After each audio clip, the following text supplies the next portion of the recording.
Hello, everyone, and welcome. It's my pleasure to introduce Matthew Jones, professor of history. I had heard a lot about this book from his collaborator. I see many people smiling and nodding. I think this book is a sort of, it's hard to describe, but a history of data. And I think one of the really powerful things about this book is it shows how, by taking a historical perspective, we can understand the present differently and see the future in a new way. And so I think this is particularly relevant to a lot of the things that people at CITP are interested in. The intersection of technology and society in some sense feels very new and very of the moment, but many of the tensions that are exposed by these new technologies have histories. And by understanding those histories, I think we can understand them better today and make better decisions for the future. So I'm really excited that Matt's here. In addition to this wonderful book, he's also written a book called Reckoning with Matter, Calculating Machines, Innovation and Thinking About Thinking, from Pascal to Babbage. And he's also written a book, The Good Life and the Scientific Revolution, Descartes, Pascal, Leibniz, and the Cultivation of Virtue. And he's now working on a book about the state surveillance of communication from the 1970s to the present. And it seems like this is what we'll get to see a little bit about today. So welcome, Matt. Okay, thank you, Matt. And thank you all for coming. I'm really excited to be here. I'm looking really forward to working with this community in particular. So just before let's see if this thing behaves. Okay, if any of you have security clearance, there's slides you're not supposed to look at. That's between you and your security god. Snowden released them some years ago, so it's not like they're surprised to say the POC.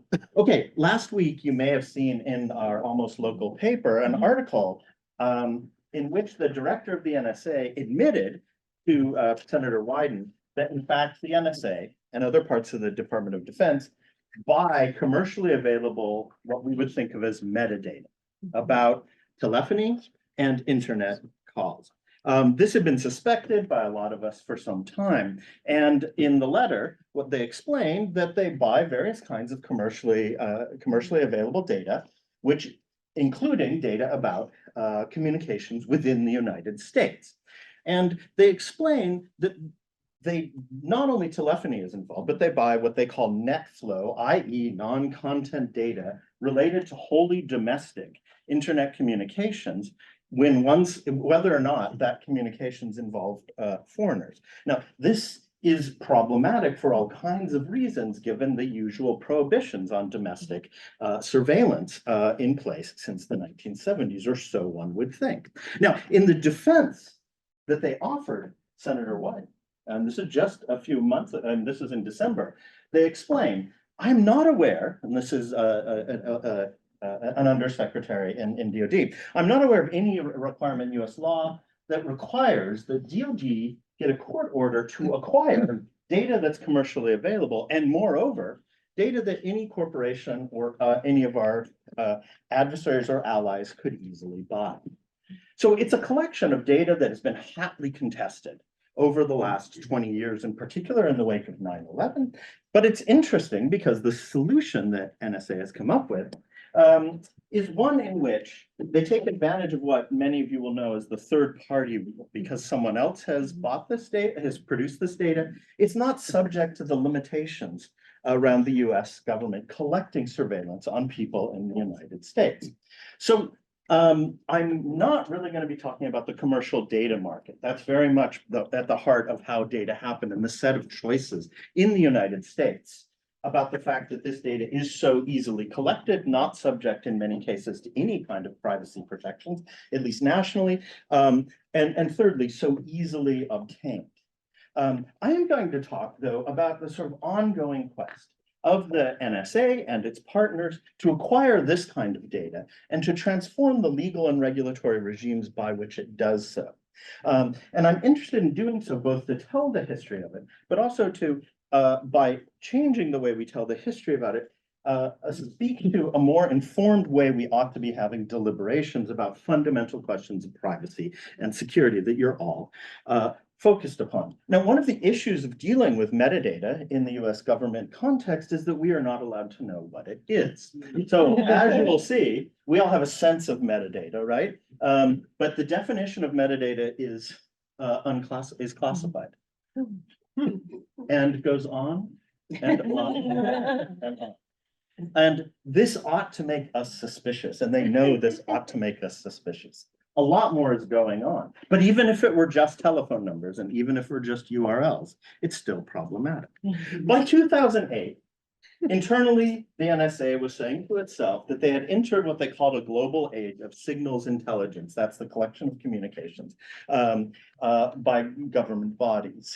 And they were very jocular about it. They were in your interwebs exploiting your data. They passed around memes of Steve Jobs holding up a phone saying, who knew that in 1984, this would be 1984. They knew what they were about. Now, the term exploitations that I'm going to use here, I'm going to use it in two senses. One, the way that people use it in the intelligence world, which is to exploit a signal is precisely to get data from it. So if I get into your computer, which I hopefully am not doing, and I get your communications, I'm exploiting your computer. Or this smart TV, this is a favorite thing of NSA and CIA, these smart TVs, because they're completely not safe. But on the other hand, I'm going to talk about how the law, as it were, is exploited by the US intelligence communities and its allies. And I'm going to be playing with both of those. Now, you may be wondering, what kind of changes have there been since the 2000s? In the Snowden revelations, it was often hard to make sense of what was truly novel, what was unusual, what did we already suspect, what was in fact conspiracy thinking that turned out to be true, and what wasn't so surprising at all. And for many people, what was entirely legitimate behavior. Now, I could say a lot, and I would be happy to entertain more questions about it, but there's three major things that I want to focus on just to give you a sense of the transformations. One is that the volume of communications has, as we all know, utterly exploded. And NSA's tone on this moved rather dramatically and quickly. It moved from a position of absolute sheer terror that they were getting all the communications that they wanted, and they were unable to deal with it, to within the mid-2000s, much like the large corporations on the internet, they were discovered that volume is indeed their friend, that scale is the best thing that they have. And that was indeed the heart of the golden age of SIGINT. I'm going to talk a lot about how scale is one of the key things that they play with in different registers. And it's one of the reasons we can't have a serious policy conversations. A big second change, and I'm going to talk a fair amount about this, has to do with the legality of querying. Now, part of this talk has to involve what is incredibly tedious and incredibly specialized national security law. I'm not going to go too deep, though I could. That involves tortured definitions of words inserted by government agencies at the last moment, but as well as sort of very careful parsing out of things. In the late 1990s, in the Clinton administration, certain uses of querying using what we might consider of metadata were forbidden as violations of the Fourth Amendment. But this changed rather dramatically. I'm not going to go through this. But by 2008 or so, contact chaining, which is a standard form of social network analysis, can move from being something that violated the Fourth Amendment to something that was seen as licit. Again, what I want you to mark is that there's a transformation of how a process is understood in terms of the law, where the fit is not clear. And then thirdly, hacking had become utterly banal and at a scale no one ever truly sort of expected. 1997, NSA won a kind of big internecine battle about who was going to be in charge of hacking computers worldwide. And by 2013, the Obama administration would just bluntly said the United States government has mature capabilities and effective processes for cyber election. And indeed, they were doing it at massive scale. I can say a lot more about the Snowden sort of thing, but to give you a scale, this is one of my classified slides. Every yellow bit here is a router or a computer or a printer or a TV that has been hacked and is used by the US government. And this is just a tiny bit of what it is. These are undersea cables and more classic forms of signals intelligence. But this is what is enabling at the hardware level this golden age of signals intelligence, right? Compromise routers. Okay, I will use the term Five Eyes. Is everyone familiar with that? Right, so this story is almost always told, and mostly by me as well, as a story only about the United States, and it is very much not. But it is collectively these five, really four, New Zealand is a big lesser player here, that have claimed to have been able to own the net. So, okay. Now, why is a historian getting involved? Why would we do this? Well, you all know some of the narratives that swirl around. Evil Dick Cheney was there, 9/11 happened in his evil ways. And that's not wrong, but it's in an adequate explanatory framework. It's also a long story of executive power that goes back to Reagan and Nixon. Again, not wrong. It's a question of the revolving door and corrupt officials. Again, not wrong. But they're totally inadequate. So what I'm interested in providing you is not a blow-by-blow insider baseball of how policy decisions were made, less than a structural account of how certain possibilities about the necessity for kinds of intelligence that crossed the domestic foreign divide and that made use of vast intelligence gathered at scale using the kinds of analytic technologies that we are all now familiar with. So I'm interested in the conditions of possibility, in some sense, for the kind of response that the US government had after 9/11. 9/11 was dramatically important, but how did it take the importance it had? Okay. So, exploitations. So exploitations, as I said, it's both this technical term in the idiolect of the intelligence world, and it involves these arcana, which are the details of telecommunications protocols, some of which the NSA has helped create, and national security law, some of which the NSA has also. That's good. So I'm going to talk more about law than protocols today, but and as I said, exploiting communications is defined as getting into someone's stuff. So, for example, it turned out they had exploited Angela Merkel's cell phone, which was kind of naughty, given that it's an ally, but it's non-pejorative. To exploit communications is their job. And if the director of NSA was here, he would say it's his job. That's what he's supposed to do, and we should thank him for it, and perhaps we should.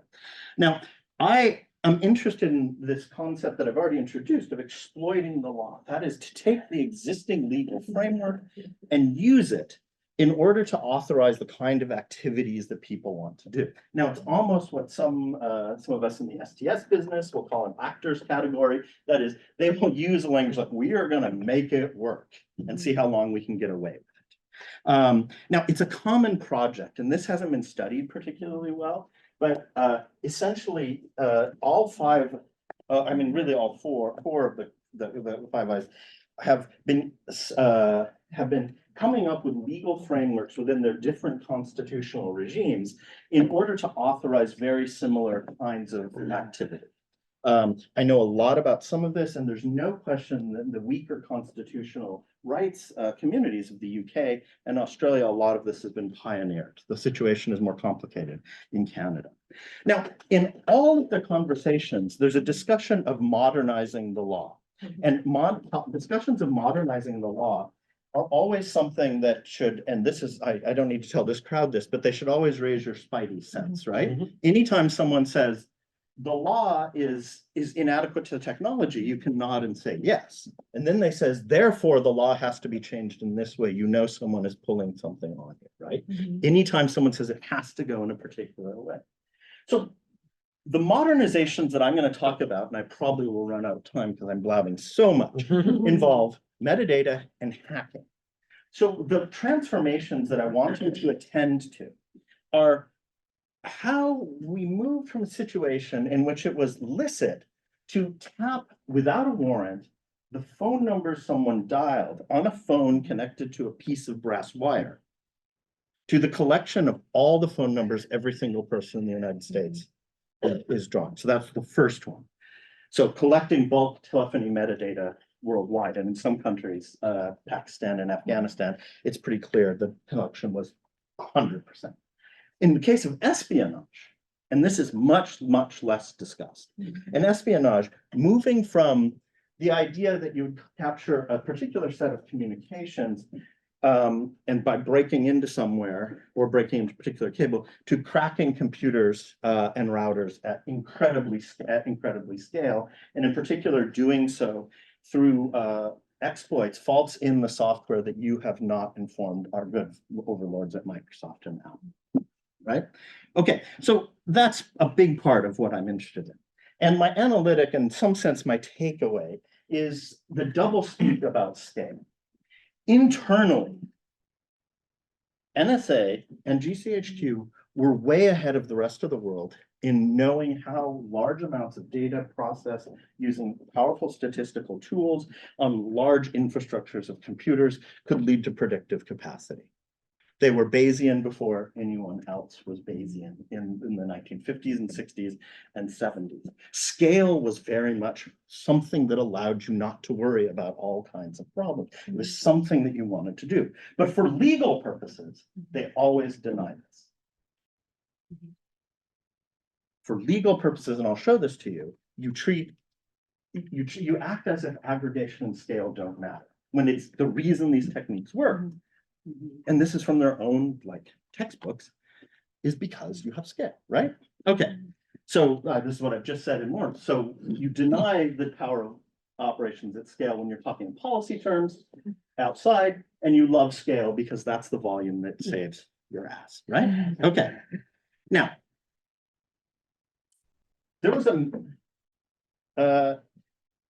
okay, so what I'm going to do, and I probably will run out of time. First, I want to talk to you about the sort of before 9/11, the conversation that was happening pretty much out of sight, but in perfectly public domain, about the changing nature of intelligence and military operations that required pretty radical transformations in intelligence gathering. And for those of you who don't know, in the 1970s, the US government was found doing a variety of nefarious things during the so-called Year of Intelligence. And as a result, a pretty strict regulatory apparatus was devised, and in general divided foreign and domestic communications. And there had been pushback over many years, but there was a congregated pushback in the 1990s. And I want to give you a sense of that. So the NSA was confronted with the volume of new communications, and this is the deputy director in an interview. The third biggest challenge was that it was a question of volume, and this was going to mandate a new paradigm. Now, this is interesting. These are graphs they took from someone else, but they've still classified them. Now, no one knew if it was going to be Bush or Gore, but the NSA was ready. Remember, 1999. No one knows 9/11 is going to happen. They wanted to school the new administration of the seriousness of internet and other sorts of communications. And they did so by using an intellectual frame that historians find to be a joke, but was deadly serious. They said the information age, right, this important category in public discourse, will, however, cause us to rethink and reapply the procedures, policies, and authorities born in an earlier electronic surveillance environment. The law is not adequate to the technology, so we have to fix it the way we say. Now, when they do this, it's very clear that this is part of a much bigger conversation going on. And it's a conversation where the division between domestic and foreign intelligence is thought to need to be revisited. Oh yeah, this is from an NSA discussion board. So you have the agrarian, you organize history around its fundamental organization of the economy, agrarian, industrial, and information. We need defense for that. Now, they went deep. They'd all gone to graduate school, and they said in the old Westphalian order, and don't you imagine like being in the Rand room when they're hanging around talking about this? I love it. And they're like, yeah, so I read my Grotius, and I'm like, yeah, so do I. That division between externally organized forces, CIA, NSA, DOD, and internally, FBI and its law enforcement capacity, MI5 as opposed to MI6, all of this sort of stuff. That was awesome, and it's no longer adequate. because we live in a deterritorialized, non-Westphalian information age. They're reading all the hot theorists of the 90s about how the Westphalian order is collapsing, and they think it means that intelligence needs to change. Yeah, they're hanging out reading Foucault. This is yeah, this is a whole bunch of groups of people. It ranges from Tom Clancy's terrible novel, Debt of Honor, to the Toffler's War and Anti-War, ridiculous book, very widely read, presidential directive, the Defense Science Board, but pushing this issue. Wait, Yeah, can you just go back 1 second? absolutely. They were reading Foucault, like they read Panopticon, they're like, what a great idea. They're not reading. It wasn't Discipline and Punch. Yeah, they're, well, it's a little unclear what they're reading, because what it is it's a Rand volume called In Athena's Camp. And they describe like hanging out and reading about the granularity of power. Absolutely. Okay. Yeah, they're hanging out with us in the 90s, right? Just checking. Yep, absolutely. I love it. Oh, and feel free to stop me. Anyway, this is a whole world that hasn't, like, no one reads this crap. It's vitally important. A lot of it emerges in the wake of the Oklahoma City bombing, which has sort of faded in history, but really caused a massive constitution of an entire regime of critical infrastructure protection, which is enormously significant and was much needed in many ways. So basically, the Nixon-Ford era restrictions on Intel have to go. You can go next door to the Mudd Library and read some amazing papers in the Baker Library about like how disappointed the NSA people were that these restrictions were coming on. But the domestic versus foreign was a false dichotomy. I can go really deep on this, but in some sense, those of us who lived through this and were like surprised that all of a sudden we had a vocabulary in a Department of Homeland Security, and where the hell did that come from? This was all set up. Now it's like a serious conversation, but an entire conversation about how the homeland is going to be a threat. And they didn't know. Now, they were convinced there was going to be a cyber Pearl Harbor, not people crashing buildings, planes into buildings. But it created the frame for the entire vocabulary that we've become used to. Fusion centers, homeland security, this sort of thing. It's in people's drawers. It's in legislation. It has enormous reach. Now, a lot of people, let's see, I'm wasting, oh yeah. So it sets in motion a whole bunch of possible transformations. But those of you who know the history of before 9/11, the US government in the 90s was losing war after war about in the computer domain. They lost the battle to prevent us from using encrypted codes, and bad. And they lost it to coalitions that were big corporations in the EFF, the ACLU, and other sorts of things. There was not an expectation that this would go down this way. And it goes very, very deep. The Patriot Act systematically undoes this. And the Patriot Act, well, many of you were not alive probably, but the Patriot Act emerges within 3 weeks of 9/11. That's not accidental, right? It's a wish list. It's a wish list, and it has a metaphysics. It has an understanding of power. It's an incredibly rich and powerful document, and there was a deep expectation that nothing would come. There's a quotation I didn't put up here, but one DoD report is like perfect for conspiracy theorists. It says, we know this has to come, there will be an attack, and then we will finally get to do this. And that's truly what happened. I have a question. Yeah. This might be a little orthogonal to your main argument, but I remember when the Department of Homeland Security named itself the Department of Homeland Security, it was a vocabulary that I don't remember being used in the United States, like the idea of the homeland. That's right. Do you know, was this like a marketing strategy? Was this something that was strategically put together by sort of security professionals to try to create like a certain affect? The answer is yes. And I used to think it was kind of really, given how crappy the agency is and how it combines everything that everyone loves to hate and has never worked. But what I found is this really deep beltway conversation across academia, the military, everyone who is currently out of governance because they were Republicans just waiting to come back the next time there was a Republican administration, but plenty of Democrats too.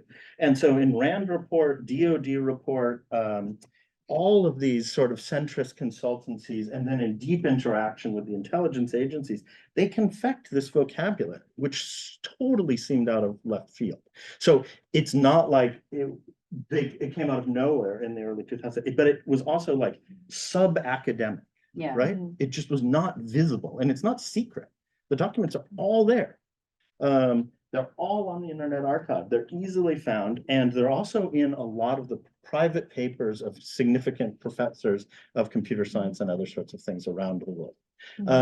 So I find, it was a real phenomenon that just was totally invisible. Same thing with fusion centers. Like Yeah. that went from Philip K. Dick to reality like that. And the vocabulary, you see it also being engineered, and it was part of a sense that the intelligence law enforcement divide that the Clinton administration, in one of its rare kind of civil liberties moment, really pushed, right? Because you had Janet, this is ancient history, but Janet Reno was no civil libertarian, but a lot of other people at the DOJ were.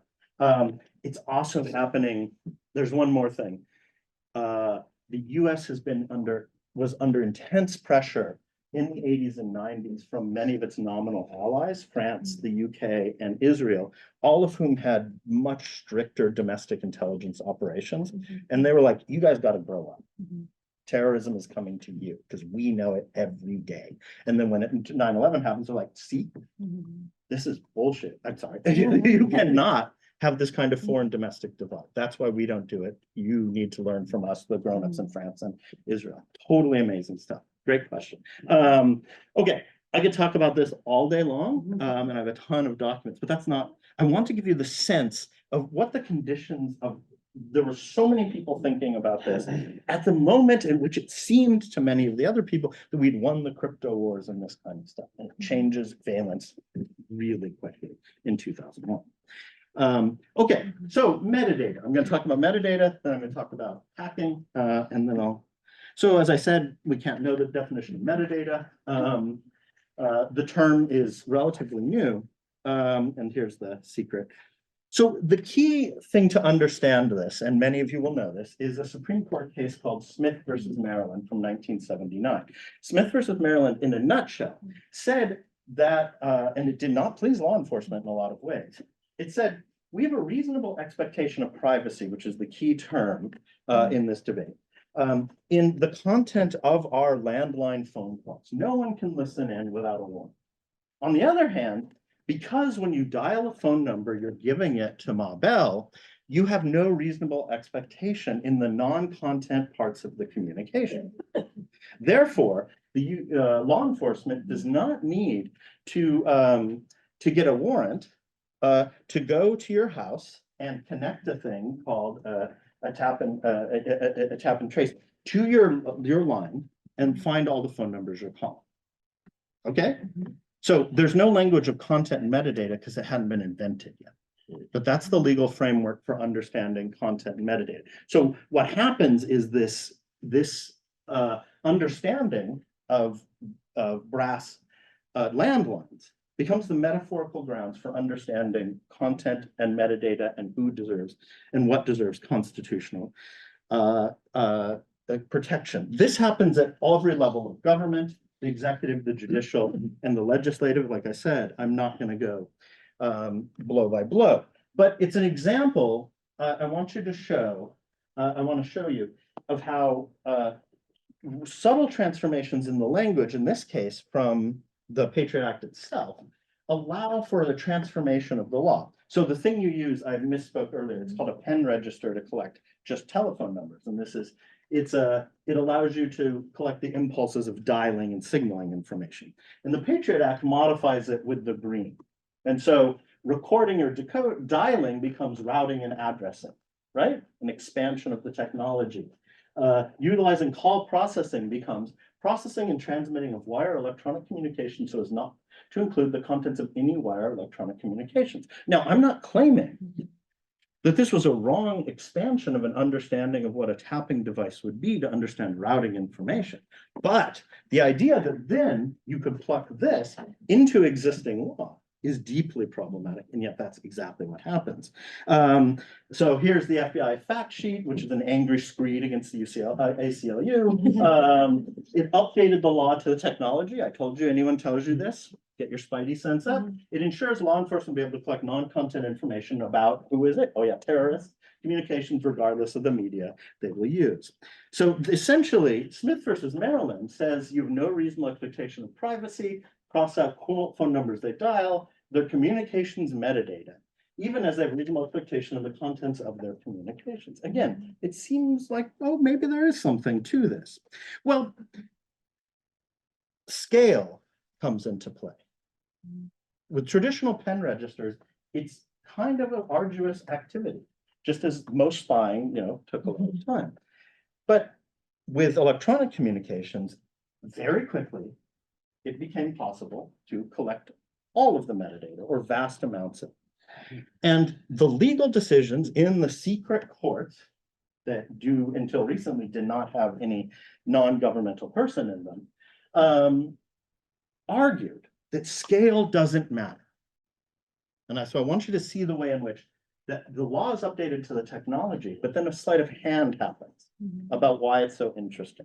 So the one judge, who's actually a wonderful and remarkable judge, who's done all kinds of wonderful things, but I think she's briefed on this in a particular way. She rules, so long as no individual has a reasonable expectation of privacy, a single person, the large number of people whose communications will be subjected to surveillance is irrelevant to the issue. If it isn't clear, a later case says, put another way, when one individual does not have a Fourth Amendment interest, because anyone can look at my individual metadata, they're grouping together a large number of similarly situated individuals cannot result in Fourth Amendment interest springing into being ex nihilo.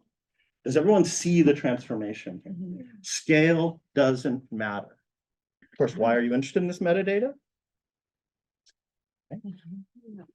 So for legal purposes, ignore scale.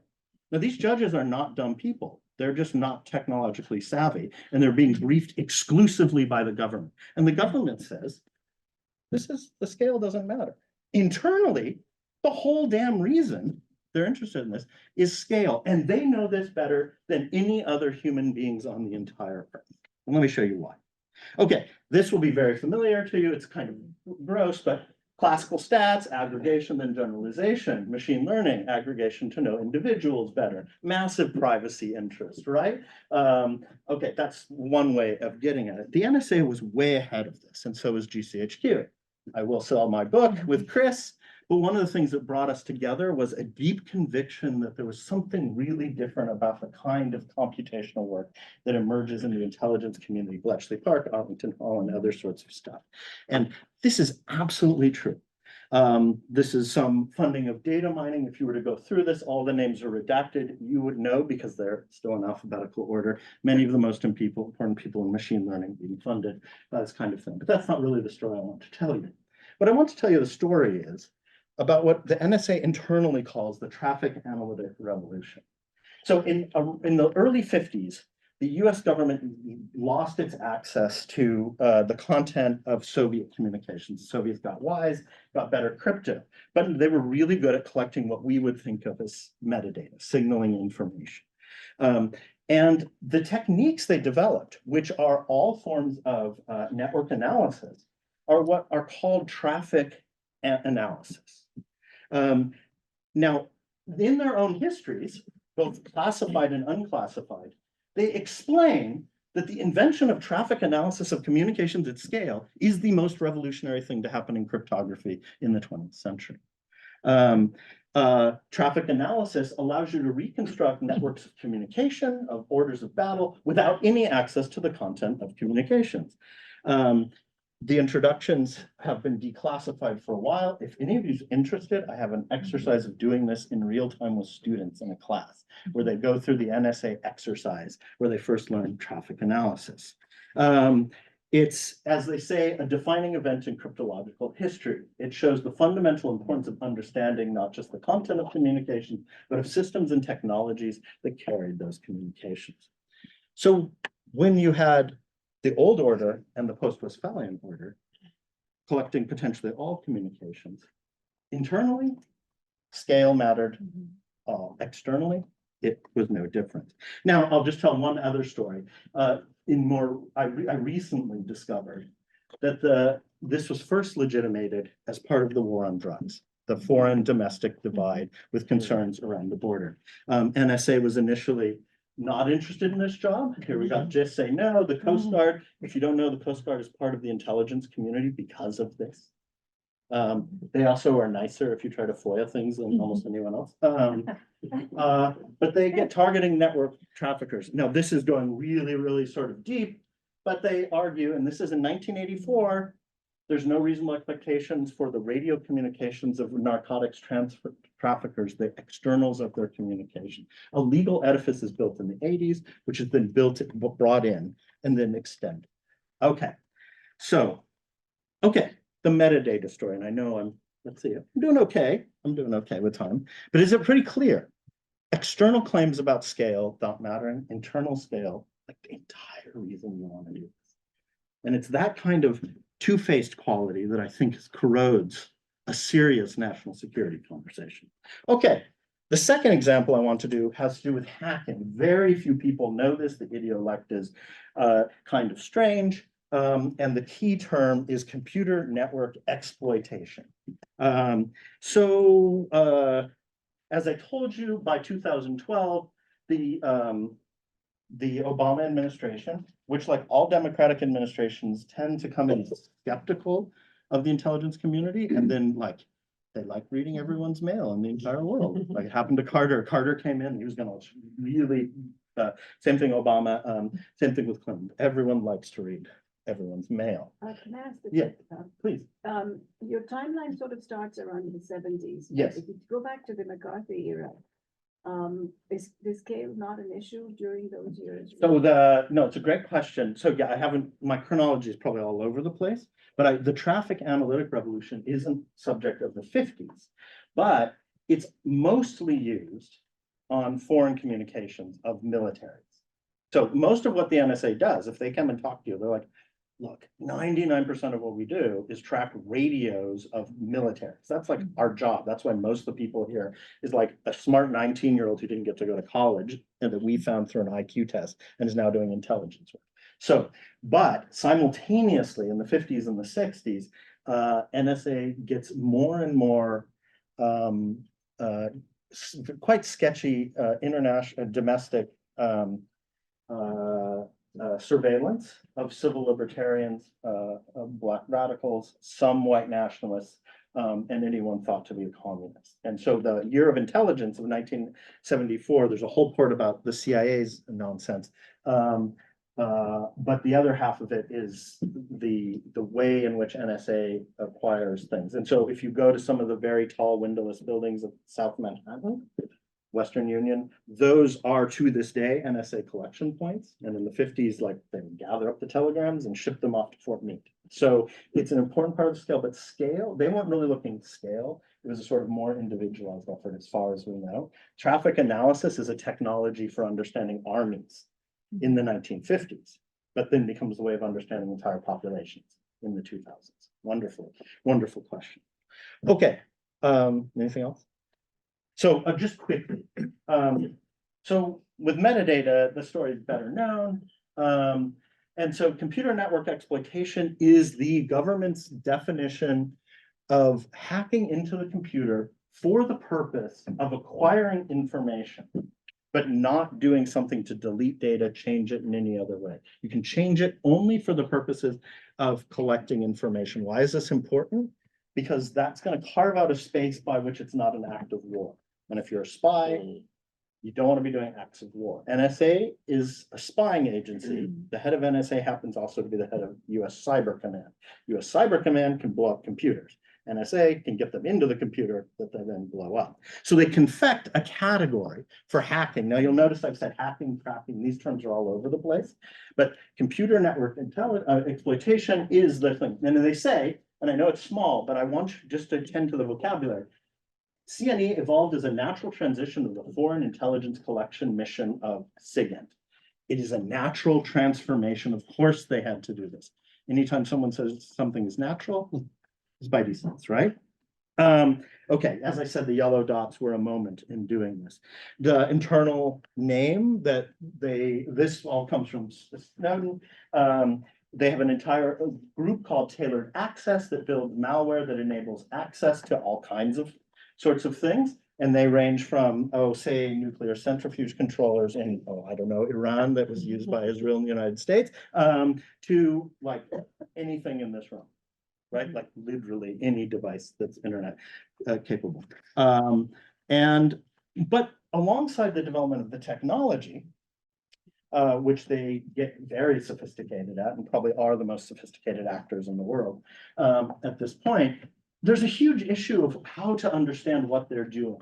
And they draw on doctrine, they try to devise doctrine. This is the only document they really wanted to give me.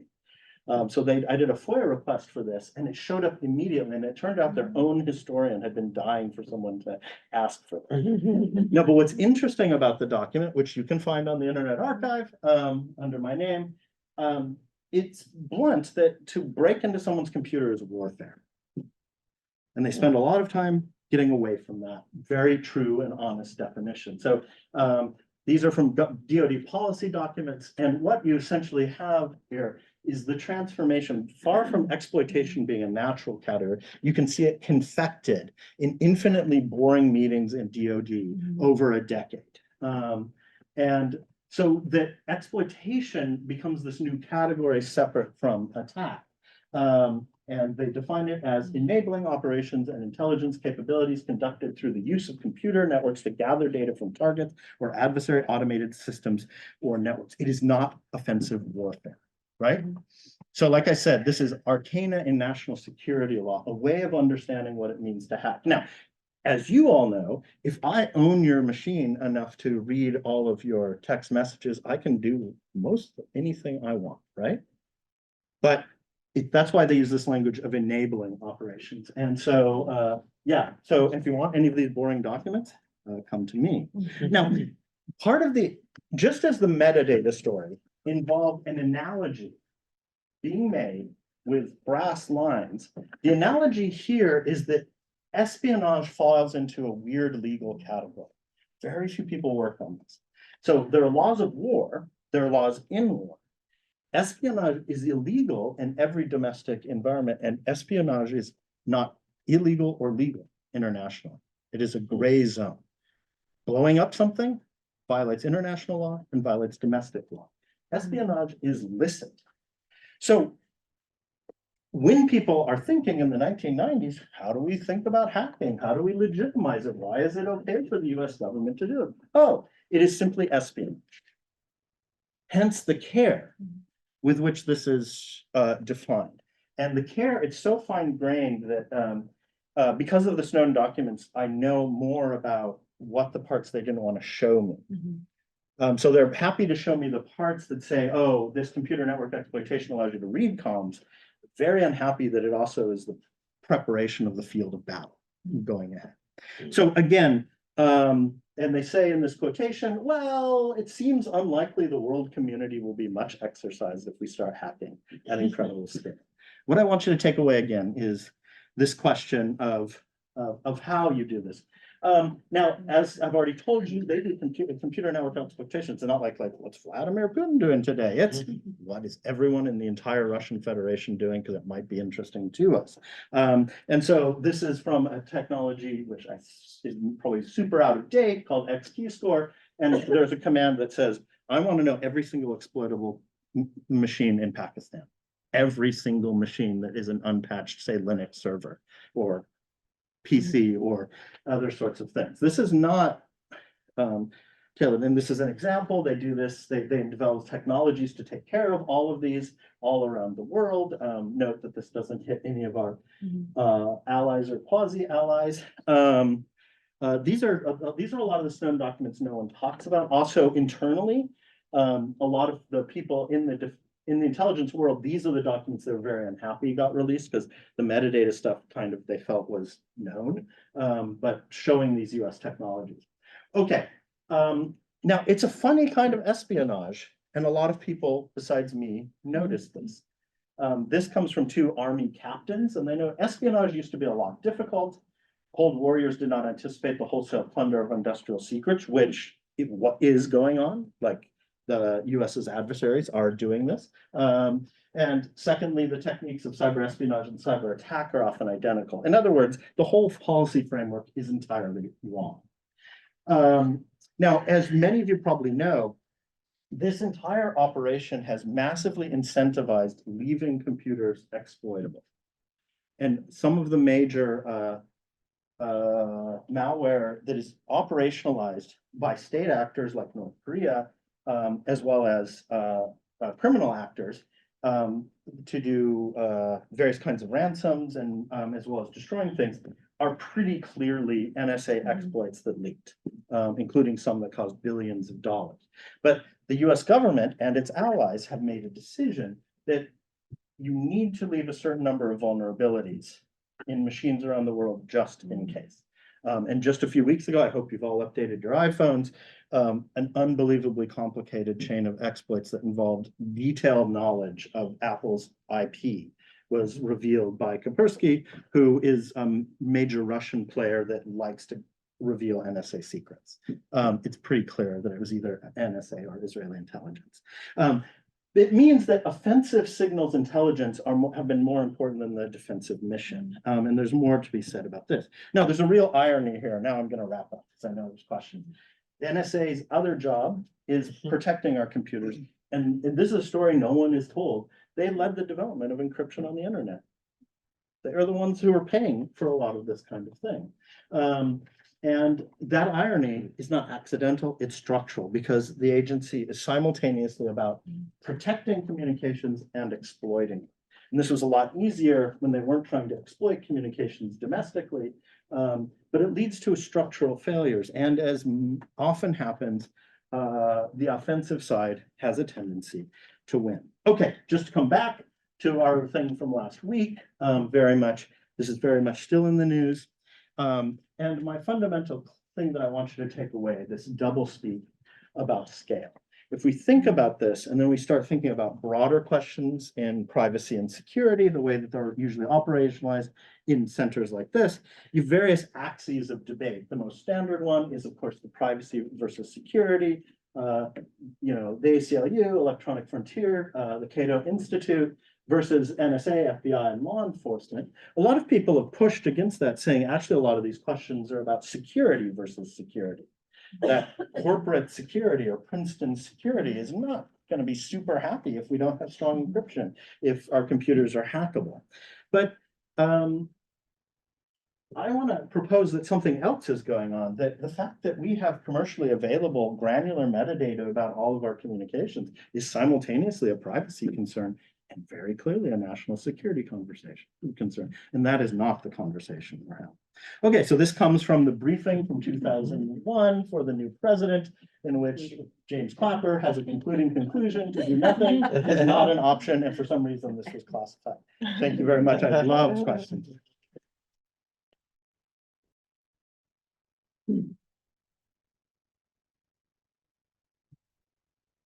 So, what are NSA standing in modern history right now, considering that most of the internet traffic is fully encrypted and most devices right now is fully compliant with security? Do they still have the very same capabilities compared to 20 years ago? We don't know. So the question is, given the level of encryption today, it gives, so as I said, it once gives them incredibly sad feels. On the other hand, they're in charge of reminding the US government that it needs to encrypt, and its own accounts are on dedicated lines. And if you get near them, a little man in a black van comes and visits you. So we don't know what their capacities are. Some of the most highly classified documents in the Snowden archive involve their efforts to undermine Tor and undermine, so the Tor being very important because you break down metadata analysis as well as content analysis, as well as undermining encryption. Certainly what's the case, and they have fessed up to this, they have undermined encryption standards for decades, and in fact fought very hard in the 1990s, well, from the 70s to the 90s, to prevent all of us to having robust encryption. Right now, the British are doing a lot of dirty work. And there's a lot of incredibly poor policy that may be coming out of Britain. And that will make them happy. So I think the case is they are deeply challenged, but they also can defeat. Now, so remember, they have, I didn't really talk about this, but the map where you had the sort of things on the coast of the United States, because of that, because of Singapore, because of a few other things, they have full intake of basically the entire internet. If you have full intake of the entire internet, you can begin undermining things like Tor. So all of this, though, is part of it. Like metadata analysis tells you so much if even you don't have access to content. So we don't know. And those are some of the biggest sort of secrets. And then there's a whole conversation about whether the US and China, in fact, have quantum computers, in which case, you know, factoring numbers is a trivial thing. The sense I get is very much that we're not there. But that's why there's so much money being put into quantum computers by both our governments, by many governments. Yeah, Jen. I love this. Thank you so much. And it was really, I don't know, cathartic to go back to 9/11 and remember those moments and remember the sudden appearance of the Patriot Act and the sudden changes that took place and the appearance of like TSA, et cetera. Yeah. One of the things I've been thinking about though is you're talking about scale and you're talking about like the exploits in the law that you can sort of hack to make all this stuff permissible. I was at this meeting of the Knight Foundation last week and there was a guy there from DHS, right? Yeah. Yeah. And it was great because he was totally like coming out the horse's mouth, right? It's just like, here it is, this is the line. And it's really important that we're doing this because there's so many things we can prevent happening again. But instead of it being like 9/11, he's like, we don't want like the Capitol insurrection to happen again. Now we're all sitting there being like, hold on a minute. Hold on, two things about the Capitol insurrection. First of all, you did know. Many of us were in companies telling you this was happening. You were able to see this on what they call open source data, which is what they mean like when you put things on Facebook and anyone can see, which is really funny for those of us that actually do it. OSINT, yeah. Yeah, for those that actually do open source, it's like, okay, I see what you mean. They're like, that was all there and you did nothing, number one. Number two, this all followed Black Lives Matter protests all summer in which you knew the things and you certainly brought in the full force of like domestic law. So I guess the question is like, you can legalize scale. You can even throw money at the technical capability to do something at it. But what has come of this? Like, are they actually able to thwart domestic terrorism before it happens? Are there cases that are being brought up about how like this has actually been effective? Or is this just been a rollout of let's get rid of these civil liberties that actually undermine democracy because we're modernizing things to adapt to modern technology, but we are incapable of doing things about it? So that's, of course, the big question. So they will always say, we cannot tell you about all the things that Where's we it gonna tell you? have sex with. Now, now the judges on the secret court, it's easy, there are real cartoon villains here. Is there And then- actually like a secret court? There's a secret court called the Fisk Court. Oh. And it now has an amicus curiae, and there's a civil libertarian is allowed to go and be like, what? And what is very, very clear is the court got a wool pulled over its eyes for decades. And the judges have gotten more and more suspect, as particularly NSA tends to make technical errors and FBI tends to be abusive. And so they do have access to briefings on actual things that happened or didn't happen. And they have also called bullshit on things that on programs that they thought were very deeply abusive. They tend to come along. They tend to give a lot of deference, but it's one of the fundamental issues here. Now, and I should say, there's also like I have FOIA requests of how the Five Eyes are going to get together to come up with their essential propaganda strategy about breaking encryption. And it's like, we need to stress terrorism, child sexual assault. And that's why this is, we almost lost, Apple almost did this, as you probably know. So now in the Snowden archive is all the real intelligence that was not released, like the serialized intelligence. It's never been, in fact, no one knows where it is right now. There you'd have a sense of the sort of the balance of reality in this. And it is briefed to say people on the Intelligence Committee in Congress, but not other Congress trainers. So we don't know. We do know where massive abuses happen. Like the FBI went hard after BLM using the FISA courts in a way it didn't with the Proud Boys, just for example. And the FBI is at the heart of, I didn't even talk about this, but there's this huge legislative battle going on around what's called 702. Probably a lot of you I just don't have time. But in 702, they've abused this thing that the CIA snuck into Executive Order 12333. I found the document in the Reagan Library, called incidental communication. So essentially, if the US government accidentally happens to collect a lot of your data without meaning to, it's fine. The FBI has been very abusive and been called out a lot by the court, but the court is a secret and pretty deaf. So that's the big question. Now, the thing that gets the ball rolling very much is the Oklahoma City bombing, though that immediately became, even though that was white nationalist, the framework was, of course, Middle Eastern terrorism, and then concern about what they call a cyber Pearl Harbor. Yeah. Anyway, great question. Yeah, please. Yeah, what's your opinion of the Privacy and Civil Liberties Oversight Board, right?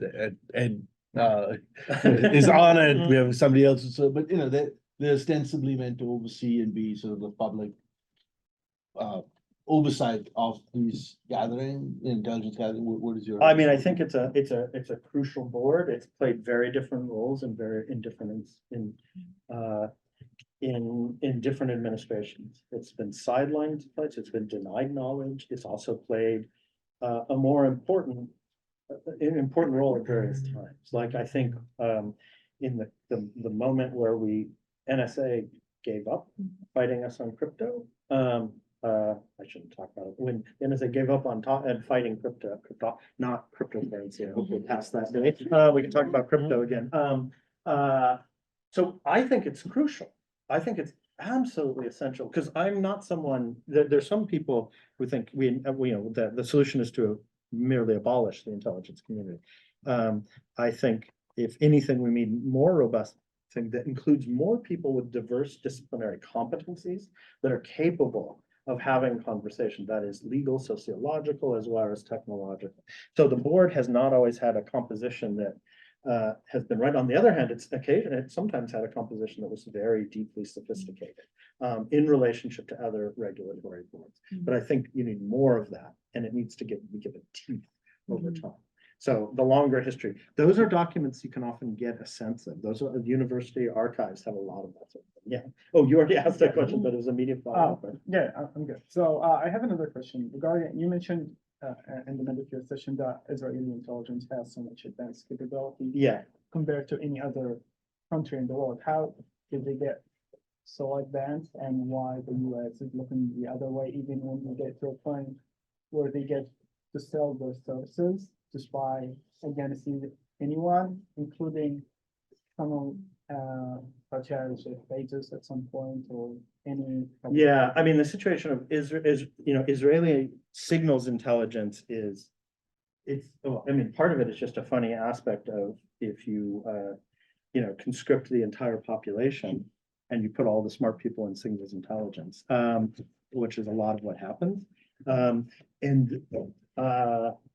Both France and Israel are at the top of the list as those countries that are simultaneously targeted by the US and targets and constantly targeting the US. Like France and Israel have very different, they have explicit policies of economic espionage in ways than other sorts of things. So they are as much targets as well as they are allies. There's an entire sociological story of why it is that people who have a short stint in Israeli signals intelligence go on to form cybersecurity firms that sell offensive solutions, and they dominate that market. So all the spyware that's being sold to regimes, authoritarian and not, a vast amount of it comes from Israel. It's clear the US also buys capacities from them. And the US and Israel work together, it's very clear to undermine Stuxnet, which was this thing with the Israeli, with the Iranian centrifuges. So it's a really important question. Yes, please. Yeah, so to what extent do you think that the technology of writing and the law is incapable of dealing with the problem of scale? And I guess also specifically the story you told about the judges not being very tech savvy, the sociological problem of selecting on people who are very good at words and using this basically precludes them from being tech savvy. So I think there's something to that, though there's so many really smart people in the law, you think of who are also technologically sort of savvy. But I'll give you a different example. So in this, there's a doctrine in US law that understands scale very well. And that's what's called the mosaic theory. So if I'm declassifying something, I have to consider not, if I'm a US government official, I have to consider not just if that individual fact is going to be dangerous, but if the collection of facts. So if a whole bunch of FOIA requests will reveal the submarine capacity of the US Navy, then I can refuse to release parts of a document. In other words, scale is already built into intelligence law. It's just not fortunate. And they're right. Because I do that. That's what I do, right? Like someone drops something in one document, I know how to understand it, right? That's like my job. So I don't think it's a question of incapacity, but it is a question of, I think there's questions of course, pedagogy and training of career paths.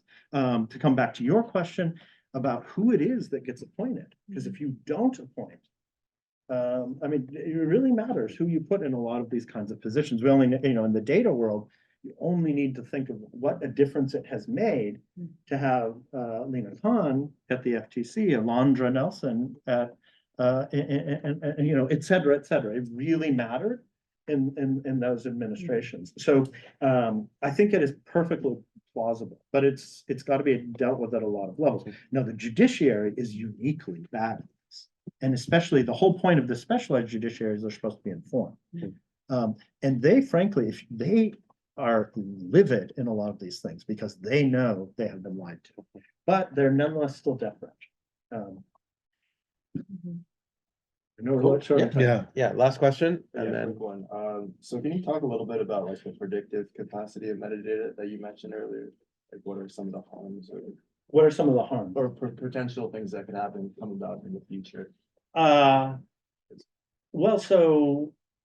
Okay, I'll give you an example that the NSA gives in its history of traffic analysis, which is the use of external communications. They said, imagine you had access to all of the letters sent between people in a town.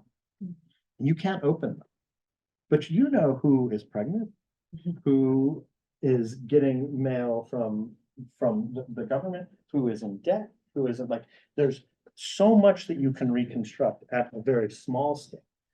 So at a very large scale, you're able to understand people's entire social life, their movement around places. Most of this, the data being talked about in the New York Times article is clearly about the way that they can do location tracking, even though they cannot get location data and they can't get GPS data. There's two Supreme Court cases where like, no, but they have figured out a way around that. So, but if you speak to someone in the intelligence community, they will get huffy. They'll be like, it's just metadata. Why do you care?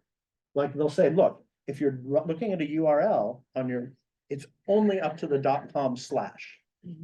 But if your .com// is not just Discord and Twitter, but is looking at, well, say you're someone growing up in, in a town that has sort of limited views on sexual morality, it's pretty damn easy to be singled out. So there's a lot that can be learned, and that's exactly why it's important to them, because they want to learn about people's communication networks, but it does come at an intense price. And the best testimony as to how powerful it is in fact there. And if you're ever doing this with students, there's this great exercise that Kieran Healy does, where you just take the membership in the revolutionary clubs, and you can show that the most central node to all of them is Paul Revere. And it's a great thing to do with students because you can do it in like 10 lines of code. And it really shows how easily it is from not huge metadata, but easy metadata that you can do this kind of thing. So it's a wonderful question. Anyway, thank you all. Yep, thank you.